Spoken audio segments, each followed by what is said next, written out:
Today I want to teach you how to use the Sieve of Eratosthenes to find all the prime numbers between 1 and 100. Eratosthenes was a mathematician, and he created this sieve, and using a number chart. A sieve is actually something that just holds one thing back while letting another thing through, like when you cook pasta and you put it in a strainer or a colander, and it holds the pasta back but it lets the water go through. In this case, we're going to hold the prime numbers back and we're going to let the composite numbers go through. So we're going to use this 1 to 100s chart to do that. And the way it's a pretty easy process. What you start with is the number 1 is not a prime number, so we're going to cross it out. It's a special number, it's not prime, so it doesn't go on our chart. The first prime number is 2. 2 is also the only even prime number because every other even number is a multiple of 2. And so we're going to go through and we're going to cross out every even number because any of these could be 2 times another number. So if it is an even number, no matter how big the even number is, it could be 2022. That would be an even number, so it cannot possibly be prime. So except for the number 2, all other prime numbers are odd.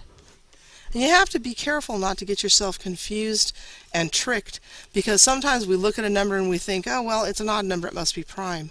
But as we're going to see as we do this, a lot of odd numbers are not prime. Some of them we know already because they're multiples on the multiplication chart that we normally memorize, but some of them are up in the 13s, 14s, 15s, 16s, 17 times something, and those are not numbers that we normally memorize. So those are the ones that you really want to take a look at on this chart and see if you can remember. So we circle 2 because it's a prime number, cross out all the multiples of 2 because every number that we crossed out here could be 2 times another number. So we could make a factor tree just from that, 2 times another number. So we know that none of those even numbers are prime numbers except for 2. The next prime number is 3. 3 times 1 is the only way you can get 3. Now it's a little bit more difficult to go through and count by 3s, 3, 6, 9, 12, and so I actually do tell students that they should put their pencil on the paper and count. And so sometimes we're going to go 1, 2, 3, for example, and that 6 is already crossed out because it's 3 times 2. So as we go through and count by 3s, anytime we get to a square that we're getting to the third number on, that's 3. 1, 2, 3, 1, 2, 3. As we get to 3 and we don't see something crossed out, we're going to go ahead and cross that out. 3, 3.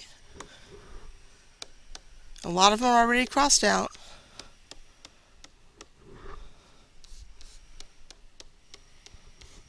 "57" is a number that gets people a lot of times because we're not used to thinking of that as a multiple of 3 because it's just higher than we normally learn our multiples.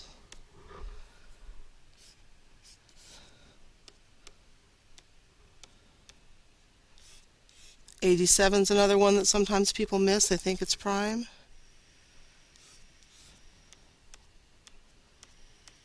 And there's all the multiples of 3. And the next one I'm going to do is 5. 5 is really easy because we know that all of these numbers in the last column that are multiples of 10 are also multiples of 5. They're already crossed out because they're also even numbers. So we can just go right down this column and cross out any multiple of 5 that hasn't already been crossed out. And that only leaves us with one number. That's the number 7, because once you've done these 4 numbers, you have all the prime numbers up to 100. So we're going to go through on the 7s, and I'm going to count them pretty quickly. Most of them are already crossed out, but there's a couple of multiples of 7 that trip people up because they think that they're prime numbers when they're not. So I'm going to go through and count. 3, 4, 5, 6, 7. 2, 3, 4, 5, 6, 7. 7. 7. 7. There's the 49, which we know is 7 times 7.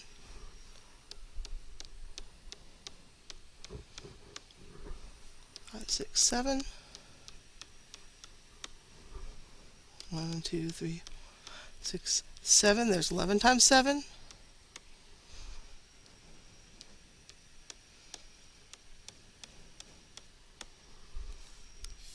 That 91 catches people all the time.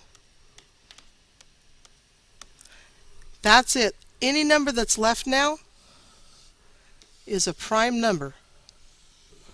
So I'm going to go through and circle all of them.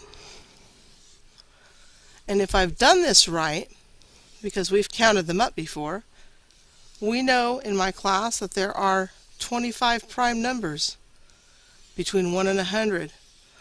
So that's something that we kind of use as a check. Let's go back and count the numbers after we're done. Make sure that I've circled every number. Let's see, now I'm going to go back and count them.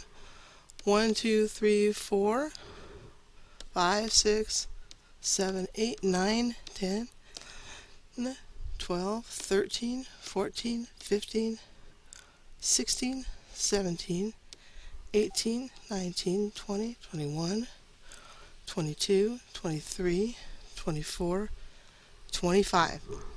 And those numbers that are circled are all of the prime numbers between 1 and 25, and that is how you use the Sieve of Eratosthenes to figure that out.